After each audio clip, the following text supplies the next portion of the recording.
Iran ইসরায়েলের টানা ১২ দিনের রক্তক্ষয়ী যুদ্ধ থামলেও তার ছায়া এখন ছড়িয়ে পড়ছে দক্ষিণ এশিয়ার বুকে।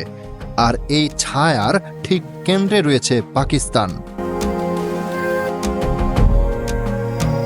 পাক সাংবাদিক হামিদ মীর সম্প্রতি এমন এক বিস্ফোরক দাবি করেছেন, যা শুধু পাকিস্তানের জন্য নয়, পুরো অঞ্চলের জন্যই ভয়ঙ্কর বার্তা। তার মতে, ইসরায়েল ও ভারত এখন যৌথভাবে পাকিস্তানের বিরুদ্ধে একটি নতুন যুদ্ধের পরিকল্পনায় নেমেছে। শুধু পরিকল্পনায় নয়, এই জোট ইতিমধ্যেই অস্ত্র মজুদ, কারিগরি প্রস্তুতি এবং কূটনৈতিক মঞ্চ সাজানো শুরু করে দিয়েছে। ২০২৫ সালের মে মাসে পাকিস্তানের হাতে একটি বড় কূটনৈতিক বা সামরিক পরাজয়ের মুখোমুখি হওয়ার পর ভারত গোপনে ইসরায়েল সহ পশ্চিমা দেশগুলো থেকে বিপুল অস্ত্র সংগ্রহ শুরু করে। এই ঘটনাগুলোতে অনেকেই প্রথমে গুরুত্ব না দিলেও হামিদ মীর বলছেন, সবকিছু মিলিয়ে এক বিপজ্জনক ভবিষ্যতের ইঙ্গিত স্পষ্ট হয়ে উঠছে। বিশ্লেষকরা বলছেন, যুদ্ধ শুধু যুদ্ধক্ষেত্রে শুরু হয় না, এটা শুরু হয় পরিকল্পনার মেঘ জমা হওয়া থেকেই। আর এখন সেই মেঘ ঘন কালো হয়ে পাকিস্তানের আকাশে ঘুরপাক খাচ্ছে।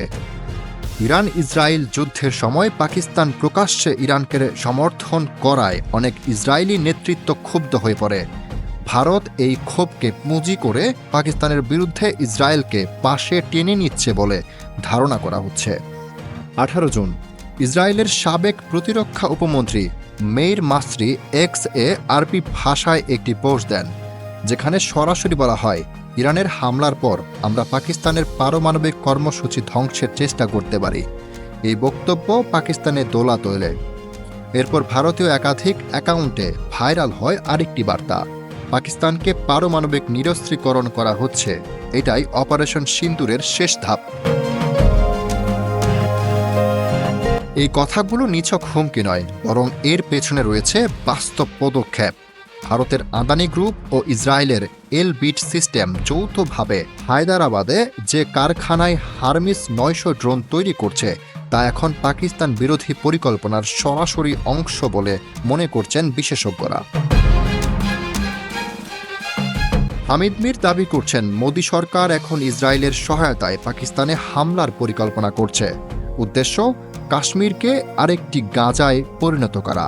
এই হামলা হতে পারে ২০২৫ সালের অক্টোবরে বিহার নির্বাচনের আগেই, কারণ মোদি চান নির্বাচনের আগে এক বিজয় বার্তা উপহার দিতে। তবে পাকিস্তান কি কাশ্মীরকে আরেকটি গাজায় পরিণত হতে দেবে, তা নিয়ে চলছে প্রবল বিতর্ক। অনেকেই বলছেন, দক্ষিণ এশিয়ার এই সম্ভাব্য ত্রিমুখী যুদ্ধ শুধু ভয়ঙ্করই নয়, পরমাণু ছায়ায় ঢাকা এক বিভীষিকাময় ভবিষ্যতের দ্বার খুলে দিতে পারে। দর্শক, ধন্যবাদ এতক্ষণ সাথে থাকার জন্য। ভিডিওটি ভালো লাগলে চ্যানেলটি সাবস্ক্রাইব করে দিন পরবর্তী ভিডিওর জন্য।